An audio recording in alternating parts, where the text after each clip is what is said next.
नमस्कार दोस्तों, आज की हमारी कहानी है दुर्गा माता की कथा।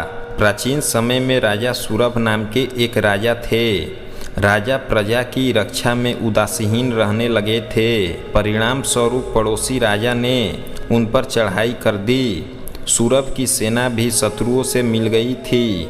परिणाम स्वरूप राजा सूरभ की हार हुई और वह जान बचाकर जंगल की तरफ भागा। उसी वन में समाधि नामक एक बनिया अपनी स्त्री एवं अपने संतान के दुर्व्यवहार के कारण निवास करता था। उसी वन में बनिया समाधि और राजा सूरभ की भेंट हुई। दोनों का परस्पर परिचय हुआ। वे दोनों घूमते हुए महर्षि मेघा के आश्रम में पहुँचे।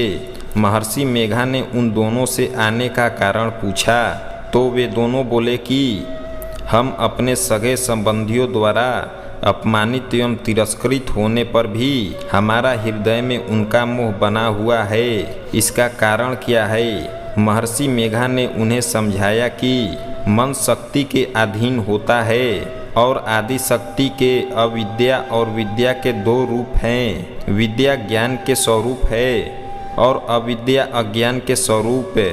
जो व्यक्ति अविद्या यानी अज्ञान के आदिकरण के रूप में उपासना करता है, उन्हें वह विद्या स्वरूपा प्राप्त होकर मोक्ष प्रदान करती है। इतना सुनकर राजा सूरभ ने प्रश्न किया, महर्षि देवी कौन है? उनका जन्म कैसे हुआ? महर्षि बोले, आप जिस देवी के विषय में पूछ रहे हैं वह नित्य स्वरूपा और विश्वव्यापिनी है। उसके बारे में ध्यान पूर्वक सुनो। कल्पात के समय विष्णु भगवान क्षीर सागर में अनंत शैया पर शयन कर रहे थे। तब उनके दोनों कानों से मधु और केटभ नाम के दो दैत्य उत्पन्न हुए।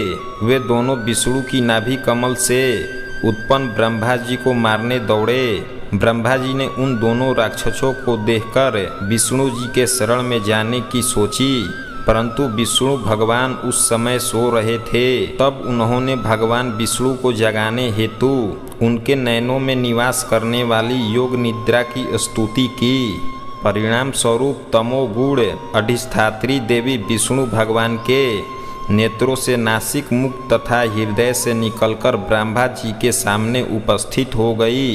योग निद्रा के निकलते ही विष्णु भगवान उठकर बैठ गए। भगवान विष्णु और राक्षसों के बीच 5000 साल तक युद्ध चलता रहा।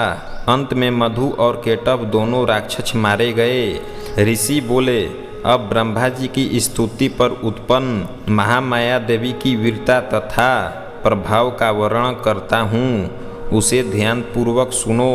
एक समय देवताओं के स्वामी इंद्र तथा दैत्यों के स्वामी महिषासुर में सैकड़ों वर्षों तक घंघोर संग्राम हुआ।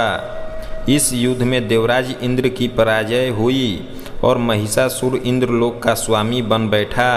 अब देवतागण ब्रह्मा के नेतृत्व में भगवान विष्णु और भगवान शंकर के शरण में गए। देवताओं की बात सुनकर भगवान विष्णु तथा भगवान शंकर क्रोधित हुए। भगवान विष्णु के मुख से तथा ब्रह्मा जी और शिव जी तथा इंद्र आदि के शरीर से एक तेज पुंज निकला, जिससे समस्त दिशाएं जलने लगी और अंत में यही तेज पुंज एक देवी के रूप में अवतरित हो गया।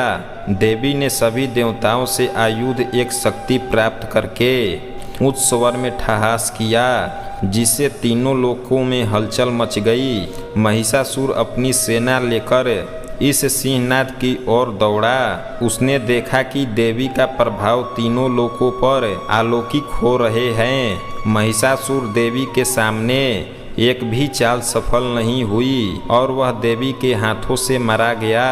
आगे चलकर ही देवी शुंभ और निशुंभ राक्षसों का वध करने के लिए गौरी देवी के रूप में अवतरित हुई। उन व्याख्यानों को सुनकर मेघा ऋषि ने राजा सूरभ तथा बनिया से देवी सतवंत की विधिवत व्याख्यान की। राजा और वणिक नदी पर जाकर देवी की तपस्या करने लगे। 3 वर्षों तक घोर तपस्या करने के बाद देवी ने प्रकट होकर उन्हें आशीर्वाद दिया।